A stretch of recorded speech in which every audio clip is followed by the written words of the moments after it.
আপনি কি জানেন বাংলাদেশের সবচেয়ে সুন্দর সমুদ্র সৈকতের নিচে একটা ইতিহাস চাপা পড়ে আছে? এমন এক ইতিহাস যেটা ইচ্ছে করেই লুকানো হয়েছিল। এই সমুদ্র শুধু ঢেউ তোলে না, কিছু রাতে এটা ফিস ফিস করে কথা বলে। আর আজকের গল্প শেষ না করা পর্যন্ত আপনি চাইলেও এই ভিডিও বন্ধ করতে পারবেন না। সবাই জানে এই জায়গার নাম কক্সবাজার। সবাই জানে এই নাম এসেছে ক্যাপ্টেন হিরাম কক্স থেকে। কিন্তু প্রশ্ন হলো, হিরাম কক্স আসলে কে ছিলেন? ইতিহাস বই বলে তিনি ছিলেন একজন ব্রিটিশ অফিসার, ইস্ট ইন্ডিয়া কোম্পানির কর্মচারী। রাখাইন শরণার্থীদের পুনর্বাসনের দায়িত্বে ছিলেন, এইটুকুই। কিন্তু ইতিহাস কখনো এত ছোট হয় না। 1799 সাল ব্রিটিশরা এই উপকূলের নিয়ন্ত্রণ নেয়। তখনই এলাকা ছিল দস্যুপ্রবণ, নির্জন আর বিপজ্জনক। ব্রিটিশ নথিতে একে বলা হতো হাই রিস্ক কোস্টাল জোন। তাহলে প্রশ্ন হলো, এত ঝুঁকিপূর্ণ জায়গায় একজন মাঝারি স্তরের অফিসারকে এত গুরুত্ব দিয়ে পাঠানো হলো কেন? হিরাম কক্সের রিপোর্ট পড়লে একটা অদ্ভুত ব্যাপার চোখে পড়ে। তিনি শুধু মানুষ আর বসতির কথা লেখেননি, তিনি লিখেছিলেন সমুদ্রের আচরণ, ঢেউয়ের অস্বাভাবিকতা আর কিছু জায়গার অদ্ভুত নীরবতা। এই নীরবতার কথা বেশিরভাগ ইতিহাস বইয়ে নেই। কয়েক বছরের মধ্যেই হিরাম কক্স হঠাৎ মারা যান, কিন্তু তার কাজ থেমে যায়। ব্রিটিশরা এই পুরো অঞ্চলটির নাম দেয় কক্সেস বাজার। প্রশ্ন হলো, ব্রিটিশরা সাধারণত জায়গার নাম রাখে রাজা, গভর্নর বা বড় বিজয়ের নামে। তাহলে একজন অফিসারের নামে এত বড় উপকূল কেন? হিরাম কক্সের মৃত্যুর পর আরেকটা অদ্ভুত বিষয় ঘটে। এই উপকূলের কিছু নির্দিষ্ট এলাকায় ব্রিটিশরা খনন বন্ধ করে দেয়। সব জায়গায় নয়, কেবল কিছু জায়গায়। নথিতে লেখা ছিল ডু নট প্রসিড ফার্দার। কেন? হিরাম কক্স কি এমন কিছু দেখেছিলেন যেটা জানার পর ব্রিটিশরাও সাবধান হয়ে গিয়েছিল? কিন্তু এই গল্প হিরাম কক্স দিয়ে শুরু হয়নি। 1700 শতকের কিছু ব্রিটিশ মানচিত্রে এই উপকূলের পাশে লেখা ছিল ফরবিডেন কোস্ট, নিষিদ্ধ উপকূল। আর নিচে এক line, here lies a land best left আনডিস্টার্বড।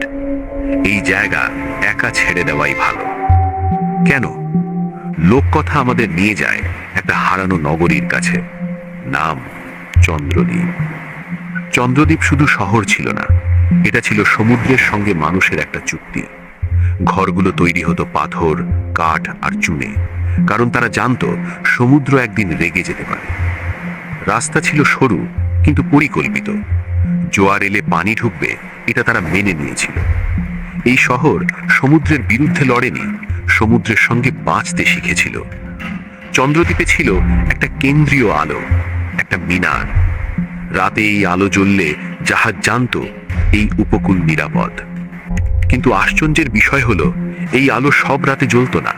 কিছু রাতে পুরো শহর অন্ধকারে ডুবে যেত। কারণ চন্দ্রদ্বীপের মানুষ বিশ্বাস করত সমুদ্রের ভয় ঢেউয়ে নয়, ভয় লুকিয়ে আছে গভীরে। তাই তারা সমুদ্রের নিচে কি আছে তা নিয়ে কথা বলতো না। লোককথা বলে চন্দ্রদ্বীপে কিছু জায়গা ছিল যেখানে কেউ যেত না। কিছু পথ ইচ্ছা করেই অপরিকল্পিত রাখা হয়েছিল, কারণ সেগুলো যেত সমুদ্রের দিকে নয়, নিচের দিকে। প্রতীকী গল্প নাকি সতর্কতা? একসময় চন্দ্রদ্বীপে বাণিজ্য বাড়ে, আরব নাবিক আসে, দক্ষিণ পূর্ব এশিয়ার জাহাজ ভেড়ে। কেউ কেউ ভুল প্রশ্ন করেছিল সমুদ্র নিয়ে, গভীরে কি আছে তা নিয়ে। এরপর শহরের আচরণ বদলায়, আলো কমে, আর এক রাতে সমুদ্র সরে যায়। মানুষ ভাবে পথ খুলেছে, কিন্তু চন্দ্রদ্বীপের বয়স্করা জানতো সমুদ্র যখন সরে যায় তখন আসলে কিছু একটা জেগে ওঠে। পরের দিন সকালে চন্দ্রদ্বীপ আর ছিল না। আজ আমরা চন্দ্রদ্বীপকে একটা নাম হিসেবে জানি, কিন্তু যদি এটা একটা শহর না হয়ে একটা সতর্কতা হয়? লোকাল কিংবদন্তি বলে এই উপকূলে আরো একটা বন্দর নগরী ছিল। নাম নেই, কিন্তু চিহ্ন আছে। সমুদ্রের নিচে পাথরের পিলার, রাতে আলো জ্বলা কাঠামো, আর ঢেউয়ের নিচে ঘন্টার শব্দ। আজও কিছু জেলে বলে জোয়ার কমলে পানির নিচে অস্বাভাবিক কাঠামো দেখা যায়। সরকার বলে এগুলো প্রাকৃতিক শিলা, কিন্তু প্রশ্ন হলো, সব শিলা কি এভাবে সোজা কোণাকৃতি হয়? নবম শতকের আরব নাবিক ইবনে ওয়াহাব লিখেছিলেন, এই উপকূলে নেমো না, মানুষ নয়, এখানকার স্মৃতি বিপজ্জনক। স্মৃতি বিপজ্জনক মানে কি? মহেশখালী আর রামুতে প্রাচীন বৌদ্ধ বিহারের ধ্বংসাবশেষ আছে, কিন্তু ইতিহাস বই বলে না কিছু দেওয়ালে খোদাই ছিল ঢেউয়ের ভিতর চোখের চিহ্ন। এই চিহ্ন বৌদ্ধ প্রতীকে নেই। লোককথা বলে এই বিহারগুলো ছিল ধ্যানের জন্য নয়, পাহারার জন্য।